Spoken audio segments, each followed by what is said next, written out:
जो फॉरगिव करना चाहते हैं या आप क्षमा करना चाहते हैं वही वीडियो पूरा देखें। क्यों? क्योंकि इसमें आप फॉरगिव नहीं करते हो तो आपको क्या तकलीफें आएंगी, यदि आप फॉरगिव करते हो तो क्या आपको लाभ होगा, इन सब बारे में मैं चर्चा करने वाली हूँ। तो सबसे पहले हम लोग बात करते हैं कि हमें फॉरगिव करने की, क्षमा करने की जरूरत क्यों पड़ती है। तो सबसे पहले हम लोग आज इस बारे में बात करेंगे कि हमें ऐसी कौन सी परिस्थिति का सामना करना पड़ता है कि हमें अपनी लाइफ में लोगों को फॉरगिव करना पड़े, क्षमा करना पड़े, उन्हें लेट गो करना पड़े। ये हमें क्यों करना पड़ता है। आप सभी को अनीशा मेडिटेशन की तरफ से बहुत बहुत धन्यवाद, शुभकामनाएं। चलिए हम लोग स्टार्ट करते हैं आज का वीडियो। बहुत दिनों बाद एक वीडियो लेकर आए हैं। तो सबसे पहले हम लोग अपनी प्रार्थना कर लेते हैं। सर्वे भवन्तु सुखिनः, सर्वे सन्तु निरामयाः, सर्वे भद्राणि पश्यन्तु, मा कश्चित् दुःख भाग्। ओम शांति एवरीवन। चलिए हम लोग स्टार्ट करते हैं आज का विषय। तो बहुत दिनों से मेरे दिमाग में एक बार बार बात आ रही थी कि हमने जो चक्रा मेडिटेशन डाला था उसमें मैंने एक मणि मेडिटेशन भी डाला हुआ है जो हमारे मणिपुर चक्रा को भी रिप्रेजेंट करता है। साथ में मेरे को बहुत दिनों से एक मैसेज आ रहा है कि मैं क्यों ना हार्ट चक्रा पर एक मेडिटेशन बनाऊं।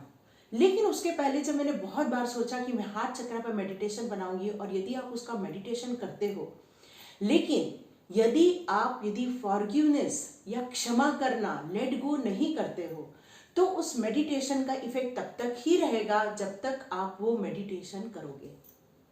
उसका इफेक्ट ज़्यादा दिन नहीं रहने वाला है। तो बहुत दिनों तक ये सोचने के बाद ये निर्णय लिया मैंने कि नहीं, सबसे पहले मैं फॉरगिव पर एक वीडियो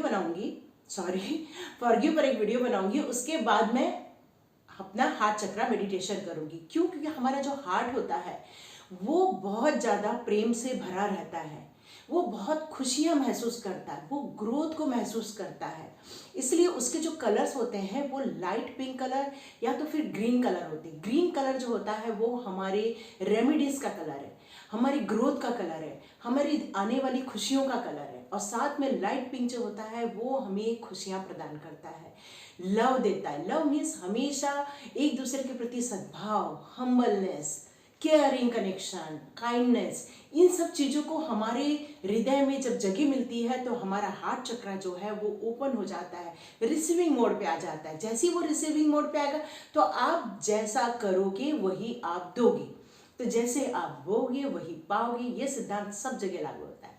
ये जो प्रकृति का जो सिद्धांत है वही अपनाने के लिए हार्ट चक्रा मेडिटेशन मैं नेक्स्ट टाइम पे लाऊंगी। लेकिन उसके पहले ये रेमेडी चक्रा है, रेमेडी वीडियो है ये, कि सबसे पहले अपने हार्ट को आप बैलेंस में लेके आओ, इम्प्रूव करो।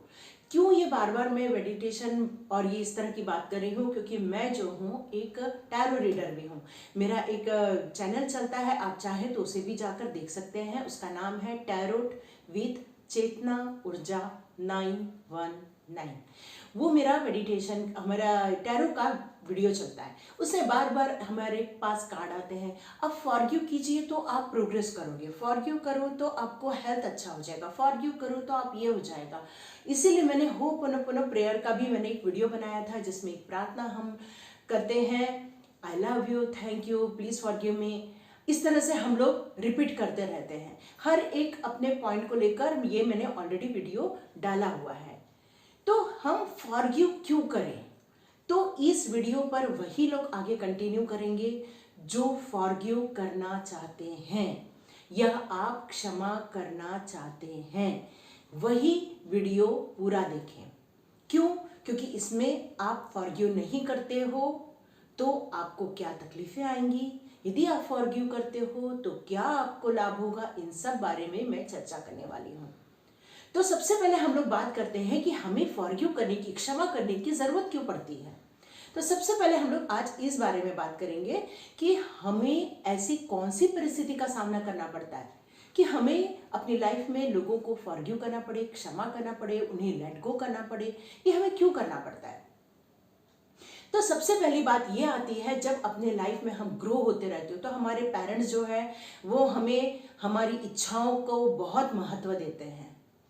वो हमें हमेशा नर्चर करते रहते हैं, वो हमेशा हमारे सपोर्ट में खड़े रहते हैं।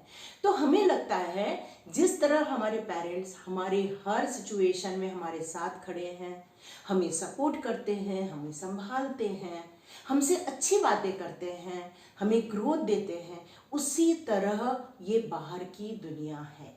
ये हमारा मिसकॉन्सेप्ट है और बच्चा इसी दायरे में बड़ा होता है। हम भी इसी दायरे में बड़े हुए। हमारे पेरेंट्स का हमें सपोर्ट मिला, हमारे ब्रदर और सिस्टर का हमें सपोर्ट मिला, हमारे जो आसपास के लोग हैं उनका हमें सपोर्ट मिला, हम बहुत खुशी के साथ ग्रोन अप हुए। लेकिन जैसे ही एक उम्र आई जब हमें बाहर पढ़ना पड़ा, हमें दुनिया ने अपने रंग दिखाने स्टार्ट हो गए, क्योंकि हर इंसान अपने कार्मिक को पूरा करने यहाँ आया हुआ है। कुछ लोग दूसरों को दुख देने आए हैं, अपना कर्मा खराब करने आए हैं, कुछ लोग अपनी कार्मिक साइकिल को पूरा करने आए हैं, तो वो बेचारे अपने कष्ट भोग रहे हैं और उसमें से बाहर निकल रहे हैं।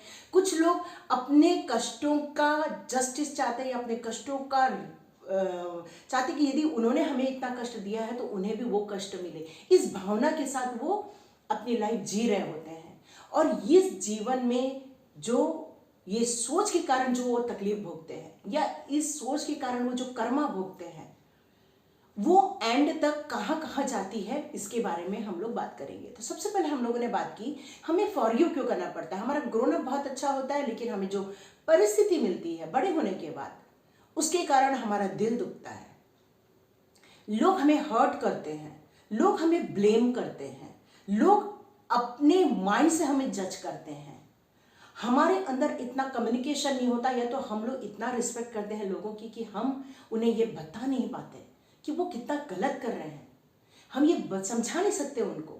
तो इस कारण उनकी पावर और बढ़ जाती है और वो अपने फॉल्स ईगो को, मतलब वो अपने सेंसेस को सेटिस्फाइड करने के लिए आपको तरह तरह के दुख देने लगते हैं, ऐसी कम्युनिटी बना लेते हैं और ग्रुप में आके लोगों को इकट्ठा करके आप पर अटैक करने के लिए रेडी कर देते हैं।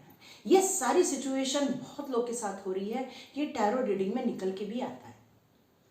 सॉरी, मैं बहुत एक्साइटेड हो रही हूँ, बहुत ज़्यादा एनर्जी आ रही है मेरे अंदर, तो कूल डाउन। ओके, फिर हम लोग स्टार्ट करते हैं कि इसके परिणाम क्या होते हैं। तो सबसे पहले मैं आपसे क्वेश्चन करना चाहती हूँ, आप एक पेन पेंसिल लेके बैठो। क्या आपके साथ ऐसी कोई सिचुएशन है, क्या आपके वर्क प्लेस में आपके साथ अनाचार हो रहा है, अत्याचार हो रहा है, या ऐसा कोई हो रहा है जिसको आप सहन नहीं कर पा रहे हो? क्या ऐसे लोग आपकी लाइफ में हैं जो आपको दुख दे रहे हैं, दर्द दे रहे हैं, तकलीफ दे रहे हैं, आपका जीना हराम कर रहे हैं? क्या ऐसे लोग हैं आपके आसपास? क्या आपको शारीरिक कष्ट महसूस हो रहा है कि आप बहुत सारे शारीरिक कष्टों से आप गुजर रहे हो? यदि ये बहुत सारी परिस्थितियां आपके साथ है तो इसका मतलब है कि आपके आसपास ऐसे लोग हैं जो आपको हर वक्त हर्ट करते हैं, आपका जीना हराम करते हैं, अपने शब्दों से, अपने वाक्यों से, अपने कर्म में, अपने कर्मों से अटैक करते रहते हैं आप लोग पर। और इस कारण आप कहीं तो कहीं दुखी हो जाते हो, कंफ्यूज हो जाती हो, ये क्या हो रहा है, ये क्यों हो रहा है, और इस तरह से आपकी परेशानियां बढ़ने लग जाती है। तो चलिए देखते हैं कि सबसे पहले मैं आपको क्वेश्चन करती हूँ, क्या आप लोग ऐसे लोग को माफ करना चाहते हो? तो कुछ लोग का आंसर आ रहा है नहीं, हम माफ नहीं करना चाहते। ओके, अब सेकंड क्वेश्चन है, क्या आप माफ करना चाहते हैं? ओके, तो कुछ लोग कह रहे हैं पता नहीं हम माफ कर पाएंगे या नहीं कर पाएंगे, कोशिश कर सकते हैं। आप कहेंगे तो हम कोशिश कर सकते हैं। ओके, थर्ड लोग को मैं पूछती हूं कि क्या आप माफ करना चाहेंगे? तो कुछ लोग कह रहे हैं हम कोशिश करेंगे, पहले आप हमको रीजन दो हमें क्यों माफ कर रहे हैं उनको। ओके, चौथे लोगों से फिर से पैसे पूछा कि क्या आप माफ करना चाहेंगे। ओके, चौथे लोग की कैटेगरी हमको ये बता रही है हाँ हम रेडी हैं उन्हें माफ करने के लिए। ग्रेट, तो चलिए हम लोग स्टार्ट करते हैं अपना फिर से वीडियो कि हमें ये माफ क्यों करना है। हमें माफ नहीं करने से पहले क्या नुकसान होगा पहले हम वो जान लेते हैं, क्योंकि किसी भी चीज का लाभ जान लेना बहुत आसान है, लेकिन उसकी हानि जानना बहुत जरूरी है, क्योंकि जब उसकी हानि जानते हैं तो हम कॉन्शियसली बिहेव करते हैं। इसलिए हम आज ये जानेंगे कि हमें उन्हें माफ क्यों करना है। तो माफ इसलिए करना है तो पहली बात ये आती है कि क्या आपके हेल्थ इश्यूज चल रहे हैं, यदि हेल्थ इश्यूज चल रहे हैं तो आप उसको लिखो और उसको टिक करो, और यदि हेल्थ इश्यूज नहीं है तो उसको क्रॉस कर दो। सेकेंड, क्या आपके आसपास के लोग के साथ आपके लड़ाई झगड़े बढ़ गए हैं? क्या आपको एंजाइटी आ रही है? क्या आपको क्रोध आ रहा है? यदि यस तो उसमें राइट लगाओ, नहीं तो क्रॉस कर दो। क्या आपके आसपास ऐसे लोग हैं जो हर वक्त आपको एक्टिवेट करते हैं गुस्सा दिलाने के लिए? क्या ऐसे सिचुएशन खड़े करते हैं जिससे कि आपको टारगेट बनाया जाता है लोगों के बीच में, पब्लिक के बीच में? यदि ऐसा है तो आप टिक लगाओ, नहीं होता है तो क्रॉस कर दो। ओके, हम फिर से बात करते हैं कि क्या आपके दोस्त बनते हैं और ज्यादा दिन टिकते नहीं हैं? ऐसा हो रहा है तो राइट करो, नहीं तो क्रॉस करो। फिर हम बात करते हैं कि क्या आपको हर वक्त डर बना रहता है कि अब मैं ये काम स्टार्ट करूं या ये मैं कुछ प्रोग्रेस करूं तो वो मुझे सफलता नहीं मिलेगी? क्या ये डर हर वक्त आपको सताता रहता है? यदि ये सब चीजें आपके साथ हो रही हैं, आप परेशान हो रहे हो, आपको समझ नहीं आ रहा है ये आपके साथ क्यों हो रहा है, आप अपने लिए खड़े नहीं हो पा रहे हो, यदि बहुत सारी इस तरह से सिचुएशन से आप गुजर रहे हो, तो आपको क्या हानि हो रही है? तो आपके लड़ाई झगड़े बढ़ेंगे, आपके हेल्थ इश्यूज आएंगे, आपका मेंटल बैलेंस, इमोशनल बैलेंस बिगड़ेगा, आप एंजाइटी के शिकार हो जाओगे, हार्ट प्रॉब्लम, बीपी, शुगर या आपके स्टमक रिलेटेड प्रॉब्लम, ये बहुत सारी प्रॉब्लम से आप घिर जाओगे और आपका विश्वास ईश्वर से भी उठ जाएगा। जबकि ईश्वर ऐसी शक्ति है, डिवाइन ऐसी पावर है जो हर वक्त आपके साथ खड़े रहने को रेडी रहती है, चाहे आप उनकी पूजा करो नहीं करो, क्योंकि आप उन्हीं का एक अंश हो। यदि आप आत्मा हो तो वो परमात्मा है, उस परमात्मा के ही अंश हम सब हैं। ये कार्मिक करने वाले लोग नहीं जानते, इसलिए वो बुरा कर्म करने से डरते नहीं है। क्यों? क्योंकि अभी उनका जन्म काफी अच्छी पोजीशन में हुआ है, तो उन लोग के अंदर इतनी अंदर गर्मी है कि वो दूसरों का नुकसान करने से भी डरते नहीं है और उन लोगों का नुकसान करने में मजे लेते हैं, अपने सेंसेस को खुश करते हैं वो, और आपको हर्ट करते हैं। कितनी बुरी बात है। तो इससे हो क्या गया? आपका हृदय टूट गया, आपका दिल दुखा, आपका सब लोगों से विश्वास उठ गया, आपका ब्रेकअप हो गया। ऐसे लोग आपकी लाइफ में आ रहे हैं जो आपको हर्ट कर रहे हैं, नुकसान पहुंचा रहे हैं, बहुत सारी आपको तकलीफें आ रही। हो सकता है आपको रात को नींद नहीं आती है, नींद की गोली खाते हैं आप। हो सकता है कि आपको इतना ज्यादा बीपी बढ़ जाता है, थोड़ा सा भी सोचते हो तो बहुत सारा बीपी बढ़ जाता होगा आप लोग का। इन सब चीजों से आप गुजर रहे होंगे। तो मेरा पहला प्रश्न है, क्या आप अपने लिए खड़े हो सकते हो?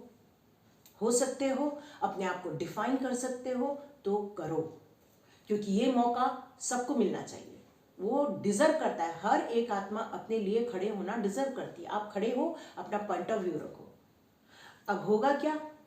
अगला यदि आपको समझने को रेडी है तो वो आपको समझेगा, यदि वो आपको समझने को रेडी नहीं है तो वो वही करेगा जो वो करना चाहता है। तो मेरा फिर से क्वेश्चन है, क्या लोगों की एक्टिविटी पर आपका कंट्रोल है? आपका यदि कंट्रोल है तो आप कंट्रोल करो, और यदि आपका कंट्रोल दूसरों की एक्टिविटी पर, दूसरों की सोच पर, दूसरों के फॉल्स ईगो पर यदि नहीं है, आप मूव ऑन कर जाओ, जगह छोड़ दो, जॉब छोड़ दो, रिलेशनशिप ब्रेक करो, डिलीट करो, और ऐसी जगह जाओ, ऐसी जगह सोचो जहां पर आपको आपके सोल पर्पस के लिए भगवान ने क्यों पैदा किया, आपको किस कारण से पैदा किया। क्या आपको अत्याचार सहन करने के लिए पैदा किया?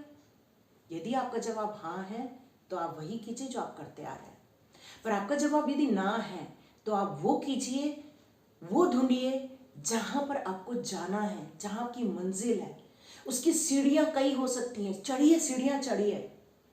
जब हम वैष्णो देवी जाते हैं तो वहाँ इतनी सुंदर, इतनी पवित्र, इतनी ब्यूटीफुल एनर्जी है, पर हमें चलना कितना पड़ता है? 15 किलोमीटर चलना पड़ता है। सिर्फ नॉर्मल नहीं, हमें सीढ़ियाँ चढ़ के जाना पड़ता है। पर उस डिवाइन के दर्शन करने के लिए हम इतने कष्ट करते हैं, तो हमारे सोल के लिए, हमारे जीवन के पर्पस के लिए, हमारे जीवन के उद्देश्य के लिए क्या हम अपने इतने सारे पड़ाव पार नहीं कर सकते? तो मुझे जवाब आ रहा है, हाँ हम कर सकते हैं। ब्यूटीफुल, बहुत सुंदर आंसर दिया आप लोगों ने। आप रेडी हो, इसका मतलब। तो आओ, आपने इसकी हानियां देख ली, आपको क्या तकलीफ होता है फॉरगिव नहीं करने से, ये आपने जान लिया। अब हम लोग आते हैं कि क्या फायदे होते हैं फॉरगिव करने के। क्षमा जो होती है वो हमें सबसे ज्यादा बताया है गौतम बुद्ध जी ने। वो कहते हैं सबको क्षमा करो, आगे बढ़ जाओ। उन्होंने शायद इसलिए कहा होगा क्योंकि ये कलयुग है। कलयुग में क्या होता है, जैसे जैसे कलयुग बढ़ता जाएगा, अत्याचारियों लोगों का शासन बढ़ता जाएगा, अत्याचारी लोग बढ़ते जाएंगे, आपके आसपास ऐसे लोग होते जाएंगे। पर जो डिवाइन लोग हैं वो ना अत्याचार कर सकते हैं, ना पलट के जवाब दे सकते हैं, ना आर्ग्यूमेंट कर सकते हैं, वो मूव ऑन कर जाते हैं। क्यों? क्योंकि वो कार्मिक से बहुत डरते हैं, वो अपने ईश्वर से दूर नहीं होना चाहते। क्योंकि ईश्वर कहते हैं जितना आप हम्बल होगे, जितना आप सरेंडर होगे, जितना आप काइंड होगे, जितना आप केयरिंग होगे, उतना मैं आपके पास रहूंगा। ये रिक्वायरमेंट आपको गलत काम नहीं करने देती है,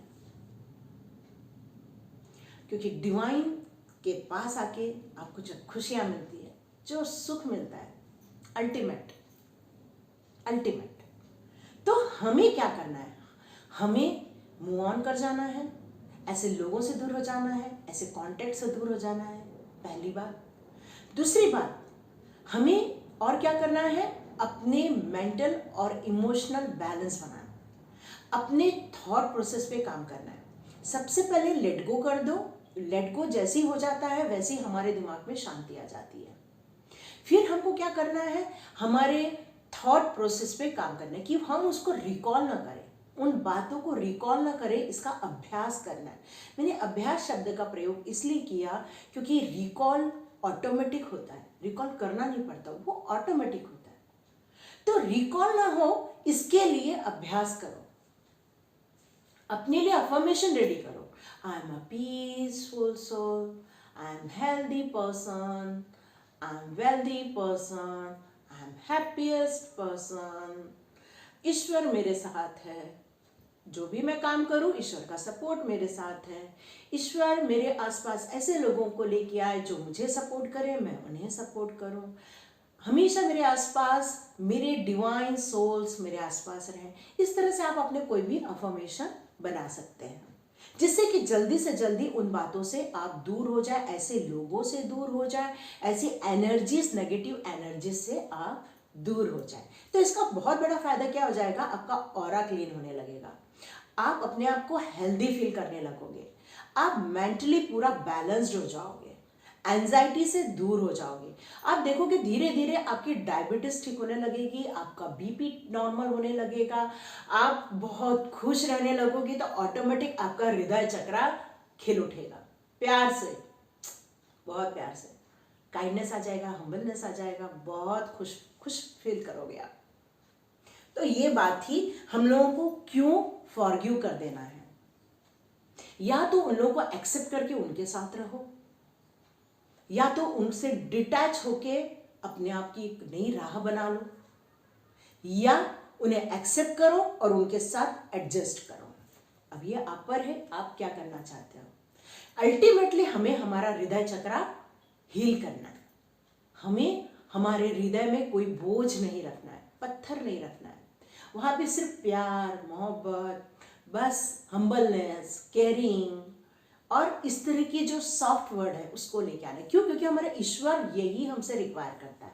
वो ईगो नहीं रिक्वायर करता, वो गुस्सा नहीं रिक्वायर करता, उन्हें नहीं चाहिए, आपका गुस्सा नहीं चाहिए, आपका ईगो नहीं चाहिए, अहंकार, मन, बुद्धि, ये जो असंतोष की भावनाएं होती है जिसके कारण ये सारी प्रॉब्लम क्रिएट होती है। असंतोष, डिससेटिस्फैक्शन, लोगों को इसी कारण दूसरों को वो हर्ट करते हैं, तकलीफ देते हैं। तो ऐसे लोगों को उनके कार्मिक के हवाले कर देना चाहिए। आप ईश्वर से प्रार्थना करो कि हे ईश्वर, ऐसे लोगों को सद्बुद्धि दे। हे ईश्वर, जिन्होंने मुझे कष्ट दिया है उन्हें भी ये सब चीज़ों के बारे में बताओ, उन्हें सद्बुद्धि दो, उन्हें अच्छे कर्म करने की बुद्धि दो, उन्हें अच्छे काम करने की बुद्धि दो, उनके पास जो अच्छा नॉलेज है उसको अच्छी दिशा में, लोगों की भलाई के लिए, लोगों की हेल्प के लिए, लोगों के प्रोग्रेस के लिए उन्हें इस तरह की बुद्धि दो। इस तरह से आप उनके लिए भी प्रेयर कर सकते हो, ताकि उनके हृदय में भी जो कटु भावना है, दूर भावना है, वो अच्छी भावना में कन्वर्ट हो जाए। मैं सोच रही हूँ कि फॉरगिवनेस पे अपना लेक्चर रेडी करूँ। आप चाहें तो उसमें ज्वाइन कर सकते हैं। बेसिक कोर्स मैं बहुत जल्दी लॉन्च करूँगी और उसमें वो सब फ्री रहने वाला है। उसके बाद हम स्टार्ट करेंगे चार्जिंग का। आप चाहें तो अनीशा मेडिटेशन के साथ साथ आप मेरा टैरोट विद चेतना ऊर्जा 919 भी देख सकते हैं। वहाँ भी बहुत सारे लोगों के कार्मिक लोग आते हैं, बहुत सारे लोगों को अपना गाइडेंस मिलता है। आप इस तरह से वहाँ भी कुछ गाइडेंस ले सकते हो, जो भी मेरा अनीशा मेडिटेशन का चैनल देखते हैं। तो इस तरह से हमने बात की किस तरह से अपने आप को एनहेंस करना है, किस तरह से अपने आप से प्यार करना है, किस तरह से अपने आप को सेल्फ लव करना है। क्योंकि सेल्फ लव करने से, अपने आप को प्यार करने से ईश्वर की जो दी हुई ब्लेसिंग्स हैं वो हम समझ पाते हैं, उनको हम देख पाते हैं और अपने सोल पर्पस पर हम काम कर पाते हैं। तो आज कौन कौन फॉरगिव करेगा, कौन कौन उन लोगों को क्षमा करेगा और अपनी हेल्थ इंप्रूव करेगा, कौन कौन अपने गोल को अचीव करेगा उन लोगों को माफ़ करके, कौन कौन अपने आप को शांति प्रदान करेगा, कौन अपने अंदर हम्बल लेकर आएगा, कौन अपने ऊपर पीस ऑफ माइंड लेकर आएगा, कौन अपने इमोशनल और मेंटल बैलेंस को स्टेबल करेगा। क्योंकि हम जब फॉरगिव करते हैं ऑटोमेटिकली ये सब चीज़ अपने आप हमारे पास आ जाती है। डिवाइन ब्लेसिंग्स हमारे पास आ जाती है, डिवाइन हमारे पास आ जाते हैं, क्योंकि उन्हें ऐसे ही लोग पसंद आते हैं। सॉरी, ये आवाज़ आ रही है, उसके लिए माफ़ कीजिए। तो इस तरह से आप फॉरगिव कर सकते हैं, लेट गो कर सकते हैं, सिचुएशन को लेट गो करिए, क्योंकि सिचुएशन पे आपका कोई जोर नहीं है। ऐसी कोई सिचुएशन बन रही है और तब वहाँ पर ये सब हो रहा है, तो आप उस सिचुएशन को लेट गो कर दीजिए, उस सिचुएशन से आप मूव ऑन हो जाइए। यदि ऐसा लोग आपको तकलीफ दे रहे हैं, उन लोगों से आप मूव ऑन हो जाइए। यदि ऐसे कार्मिक लोग आपके आसपास है जो आपको तकलीफ दे रहे हैं, उन लोगों से आप दूर हो जाइए, डिटैच हो जाइए थोड़े समय के लिए उनके बीच में, और अपने बीच में गैप मेंटेन कीजिए। ऑटोमेटिकली सब कुछ हो जाएगा। आपके हेल्थ इश्यूज आ रहे हैं तो आप अपने पहले हेल्थ को ठीक कर लीजिए और अपने हृदय में सबके लिए प्यार लेके आइए। तो एक सजेशन और आ रहा है कि आप थोड़ा सा जाके गार्डन में, बगीचे में जाकर थोड़ा टहल के आइए, अच्छा लगेगा। योगा कीजिए, मेडिटेशन कीजिए, थोड़ा अच्छे जहाँ पे प्राकृतिक नेचर है, पशु पक्षी हैं, वहाँ पर जाके थोड़ा सा जाके आइए। या मंगलवार और शनिवार को आप नमक के पानी से नहा भी सकते हैं अपना ऑरा क्लीन करने के लिए। तो आप फॉरगिव कर दीजिए। तो आप देख लीजिए फॉरगिव करने से क्या फायदा है, फॉरगिव न करने से क्या नुकसान है, आपको ये पता चल गया। तो इसके बाद जब आप मेरा हृदय चक्रा या मेरे हार्ट चक्रा का जो मेडिटेशन है, जब आप उसमें एंट्री करोगे, ऑटोमेटिकली आप उससे कनेक्ट हो जाओगे और आपकी हीलिंग स्टार्ट हो जाएगी। आप खुशी से भर जाओगे, प्यार से भर जाओगे, हम्बल हो जाओगे। केयर ऑलरेडी सब कुछ है आपके पास, वो सब निखर के ऊपर आ जाएगा। गॉसिप खत्म हो जाएंगे, एक दूसरे को नीचा दिखाना वो खत्म हो जाएगा, एक दूसरे पर अटैक वो खत्म हो जाएगा। और इस संसार को जिस तरह से सोने की चिड़िया बनाने की तरफ अग्रसर हो रहे हैं, उसी तरह हमारे देश के जितनी भी जनता है, लोग हैं, एक दूसरे के लिए बहुत केयरिंग हो जाएंगे, एक दूसरे के लिए बहुत प्रोग्रेसिव हो जाएंगे, एक दूसरे के लिए बहुत ज़्यादा हेल्पफुल हो जाएंगे। और देखिए फिर समाज कितना सुंदर निर्माण होता है। तो इसी बात के लिए मैं आप सब लोग का बहुत बहुत धन्यवाद, आभार करती हूँ। और ज़्यादा ज़्यादा शेयर कीजिए, लाइक कीजिए और ज़्यादा ज़्यादा सब्सक्राइब कीजिए। Thank you so much. Anisha meditation को सुनने वालों के लिए बहुत बहुत धन्यवाद। और जो मेरा हृदय चक्र मेडिटेशन आने वाला है, उसको करने के लिए सबसे पहले इस स्टेप की प्रैक्टिस कर लो। Thank you so much. God bless you. मिलते हैं नेक्स्ट रीडिंग में।